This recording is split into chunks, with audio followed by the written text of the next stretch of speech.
Gas cylinder ಬಳಸ್ತಾ ಇದ್ದೀರಾ? ಹಾಗಾದರೆ ಒಂದು ವಿಡಿಯೋನ ಮಿಸ್ ಮಾಡ್ಕೊಳ್ಳೇಬೇಡಿ. ಮತ್ತು ನಿಮಗೆ ಗ್ಯಾಸ್ ಸಿಲಿಂಡರ್ ಬಳಸ್ತಿರೋರಿಗೆ ಹೊಸ ರೂಲ್ಸ್ ಆ್ಯಂಡ್ ರೆಗ್ಯುಲೇಷನ್ಸ್ ಬಂದಿದೆ.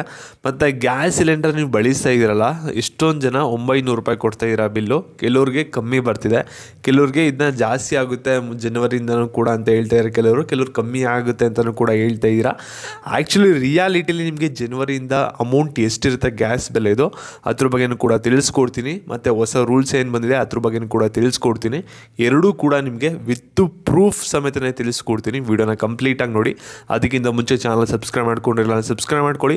ಹಾಗೆ ಪ್ರತಿಯೊಬ್ಬರು ಕೂಡ ವಿಡಿಯೋಗೊಂದು ಲೈಕ್ ಕೊಟ್ಬಿಟ್ರೆ ವಿಡಿಯೋ ನೋಡೋಕ್ಕೆ ಸ್ಟಾರ್ಟ್ ಮಾಡಿ. ಇಲ್ಲಿ ಪ್ರತಿ ಮನೆಯಲ್ಲೂ ಕೂಡ ಒಂದು ಗ್ಯಾಸ್ ಸಿಲಿಂಡರ್ ಇದ್ದೇ ಇರುತ್ತೆ.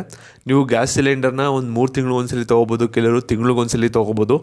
ಆದರೆ ಇಲ್ಲಿ ರೂಲ್ಸ್ ಏನು ಬರುತ್ತಲ್ಲ ಸರ್ಕಾರದ್ದು, ಎಲ್ಲರಿಗೂ ಕೂಡ ಅಪ್ಲಿಕಬಲ್ ಆಗುತ್ತೆ. ನೀವು HP ಗ್ಯಾಸ್ ಯೂಸ್ ಮಾಡ್ಬೋದು, ಕೆಲವರು ಭಾರತ್ ಗ್ಯಾಸ್ನ ಯೂಸ್ ಮಾಡ್ಬೋದು.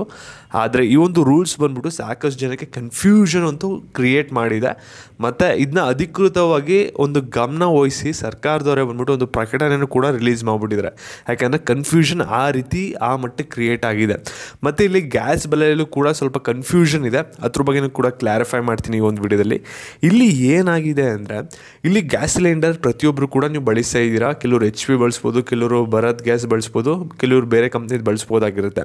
ಆದರೆ ಒಂದು ರೂಲ್ಸ್ ಬಂದಮೇಲೆ ಎಲ್ಲರಿಗೂ ಕೂಡ ಅಪ್ಲಿಕಬಲ್ ಆಗುತ್ತೆ, ಎಲ್ಲ ಗ್ಯಾಸ್ ಏಜೆನ್ಸಿಗೂ ಕೂಡ ಅಪ್ಲಿಕಬಲ್ ಆಗುತ್ತೆ. ಸೆಂಟ್ರಲ್ ಗೌರ್ಮೆಂಟ್ ಇದನ್ನ ಕಂಟ್ರೋಲ್ ಮಾಡ್ತಾ ಇರುತ್ತೆ. ಇಲ್ಲೇನಾಗಿದೆ ಅಂದರೆ, ಸೆಂಟ್ರಲ್ ಗೌರ್ಮೆಂಟ್ ಬಂದ್ಬಿಟ್ಟು ಒಂದು ನೋಟಿಫಿಕೇಶನ್ ಓಡಿಸಿದ್ದಾರೆ. ಅದು ಬಂದ್ಬಿಟ್ಟು ಏನಾಗಿದೆ ಅಂದರೆ ಮಿಸ್ಕಮ್ಯುನಿಕೇಷನ್ ಆಗಿಬಿಟ್ಟಿದೆ ಎಷ್ಟೊಂದು ಜನಕ್ಕೆ. ಇದರಿಂದ ಸಾವಿರಾರು ಜನ ಬಂದ್ಬಿಟ್ಟು ಗ್ಯಾಸ್ ಏಜೆನ್ಸಿಗಳಿರುತ್ತಲ್ಲ ಅಲ್ಲೋಗಿ ಕ್ಯೂ ಅಲ್ಲಿ ನಿಂತ್ಕೊಬಿಟ್ಟಿದ್ದಾರೆ. ಅಲ್ಲಿರೋಂಥ ಅಧಿಕಾರಿಗಳಿಗೆ ದೊಡ್ಡ ತಲೆನೋವಾಗ್ಬಿಟ್ಟಿದೆ. ಇಲ್ಲಿ ಕೇಂದ್ರ ಸರ್ಕಾರದವರು ಏನು ನೋಟಿಫಿಕೇಶನ್ ಓಡಿಸಿದ್ರು, ಏನು ಮಿಸ್ಕಮ್ಯುನಿಕೇಷನ್ ಆಗಿದೆ ಅಂದರೆ, ಇಲ್ಲಿ ಕೇಂದ್ರ ಸರ್ಕಾರದವ್ರು ಬಂದ್ಬಿಟ್ಟು ಇಲ್ಲಿ ಆಧಾರ್ ಕಾರ್ಡು, ಗ್ಯಾಸ್ ಪಾಸ್ಬುಕ್ ತೊಗೊಂಡೋಗಿ ನಿಮ್ಮದು ಏನಿರುತ್ತಲ್ಲ ಗ್ಯಾಸ್ ಏಜೆನ್ಸಿ ಅಲ್ಲಿ ಹೋಗ್ಬಿಟ್ಟು KYCನ ಮಾಡಿಸ್ಕೊಳ್ಳಿ ಅಂತ ಹೇಳಿದರು. ಅವ್ರು ಬಂದ್ಬಿಟ್ಟು ಕ್ಲಿಯರಾಗಿ ನೋಟಿಫಿಕೇಷನ್ ಹೇಳಿರೋದು ಬಂದ್ಬಿಟ್ಟು ಉಜ್ವಲ ಯೋಜನೆಯಲ್ಲಿ ಯಾರು ಗ್ಯಾಸ್ಗಳನ್ನ ತೊಗೋತಾ ಇದ್ದಾರೆ ಅವ್ರು ಮಾತ್ರ ಮಾಡಿಸ್ಕೋಬೇಕು ಅಂತ. ಆದರೆ ಇಲ್ಲೇನಾಗಿದೆ ಅಂದರೆ, ಉಜ್ವಲ ಯೋಜನೆ ಬಿಟ್ಟು ಮಿಗ್ದವ್ರು ಎಲ್ಲರೂ ಕೂಡ ಹೋಗ್ಬಿಟ್ಟಿದ್ದಾರೆ. ಅದರಿಂದ ಅಲ್ಲಿ ಮಿಸ್ಕಮ್ಯುನಿಕೇಷನ್ ಆಗಿದೆ. ಇಲ್ಲೊಂದು ಕ್ಲಾರಿಫಿಕೇಷನ್ ನೋಟಿಫಿಕೇಷನ್ ಕೊಟ್ಟಿರೋದೇನಪ್ಪ ಅಂದರೆ, ಇಲ್ಲಿ ಯಾರು ಉಜ್ವಲ ಯೋಜನೆಯಲ್ಲಿ ಗ್ಯಾಸ್ ಪಡ್ಕೋತಾ ಇದ್ದೀರಾ ಅವ್ರಿಗೆ ಮಾತ್ರ ಬಂದ್ಬಿಟ್ಟು ನೀವು ಒಂದು KYCನ ಮಾಡಿಸ್ಕೋಬೇಕು, ಬೇರೆಯವ್ರು ಮಾಡಿಸ್ಕೊಳ್ಳೋ ಆಗಿಲ್ಲ ಅಂತ ಹೇಳಿದರೆ.